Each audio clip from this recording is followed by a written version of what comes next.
അലം തറ കൈഫ ഫഅല റബ്ബുക B അസ്ഹാബിൽ feel അലം യജഅൽ കൈദഹും ഫീ തദ്ലീൽ. ഈ സൂറത്ത് ഓതാറില്ലേ? ഇതിന്റെ അർത്ഥം വായിച്ചു നോക്കിയിട്ടുണ്ടോ? ഇതിന്റെ അർത്ഥം നിങ്ങൾ ആരെങ്കിലും വായിച്ചു നോക്കിയിട്ടുണ്ടോ?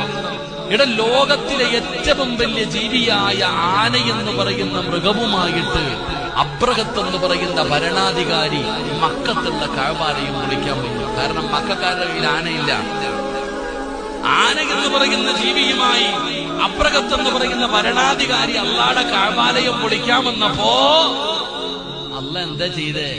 ആ ചെറിയ കിളിയുണ്ടല്ലോ, കുരുവി, ആ ചെറിയ കിളി, ആ കിളിയെ കൊണ്ട് അല്ലാഹു സുബ്ഹാനഹു വ തആല ആ അബ്രഹത്തിന്റെ ആനപ്പടയെ തകർത്ത് കളഞ്ഞില്ലേ?